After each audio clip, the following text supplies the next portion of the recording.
Hello, everyone. Welcome to episode 119 of Chatting with Anthony. For this episode, I'm going to implore you guys to stop worrying so much. Now, worry, like a lot of the things I seem to talk about on this channel, is not inherently bad.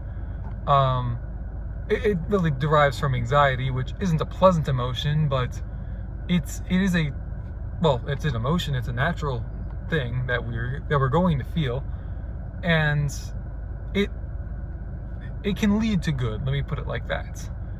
It's a tool that you have to utilize, in the sense of you could be worried that you're gonna that you're gonna become out of shape if you stop going to the gym and stop keeping up with your diet. So that might motivate you, or that might instill the drive in you, which the drive is better than the motivation. That's another topic.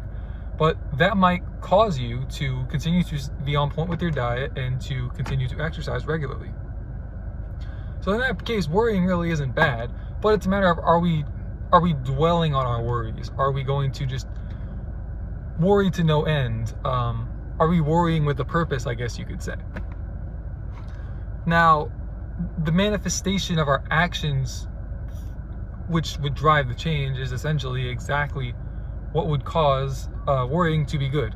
So because of that, I would argue worrying is very useful.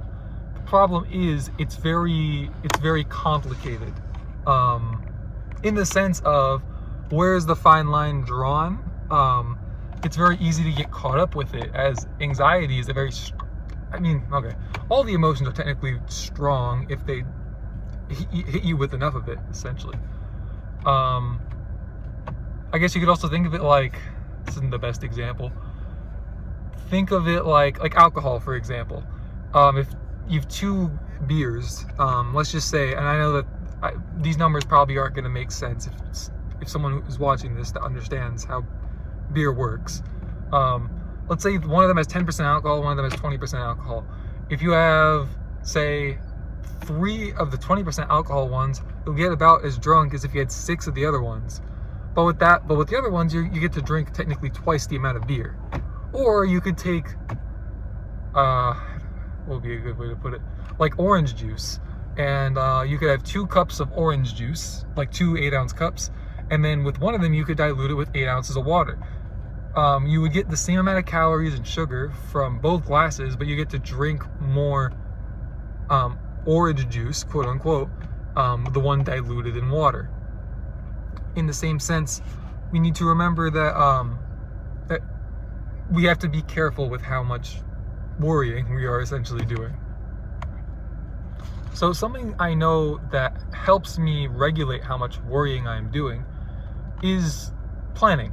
Like anything in life, I believe that you should plan effectively and efficiently. And I would also implore you to do that, because your brain, the dopamine from improvement is almost the same from the studies that I've seen. I want to clarify, I could be wrong on this, but from what I've seen, the studies have shown that in terms of like the dopamine receptors in your brain, you get about the same amount of dopamine from thinking about improving versus actually improving. So you can spend all of your time, and forgive me, this term's a little bit vulgar, but the way I've heard, at least I know Alex Hormozi specifically describe it, is it's mental masturbation. You're thinking about doing the act while not actually doing it. And I think that planning to improve can almost become like the task rather than actually improving. The point of planning is to do more work to improve more. It's not, that shouldn't be the end goal. Now, unless your job is literally to make plans for others, like make workout plans if you're like an exercise coach, for example, then that's different, obviously. But in this situation, we're talking about like you're planning for you. You're not paying someone else to do the planning for you. You are literally putting in the work to plan. There's no real point in planning if you're not going to do the actual improvement. At that point, I feel like, this is just me, take it for whatever it's worth, I think it'd be better off just going in, just doing the easy hit dopamine activities, if you're just going to plan stuff out that you don't actually plan on doing.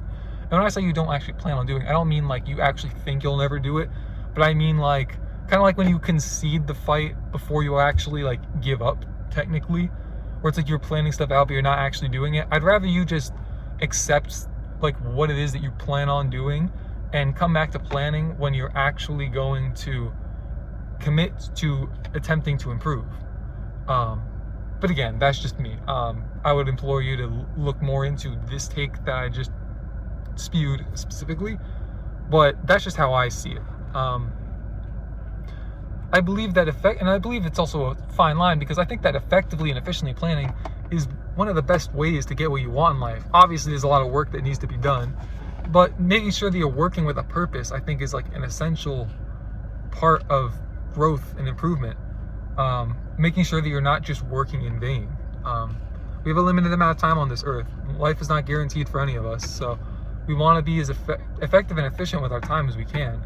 I know that the Jewish community specifically is very diligent with their time, and I think we should look up to them in that regard, really. But yeah, that's all I have for this episode. Thank you guys for watching. Appreciate that. Stay safe. God bless, and I'll see you bozos in the next one.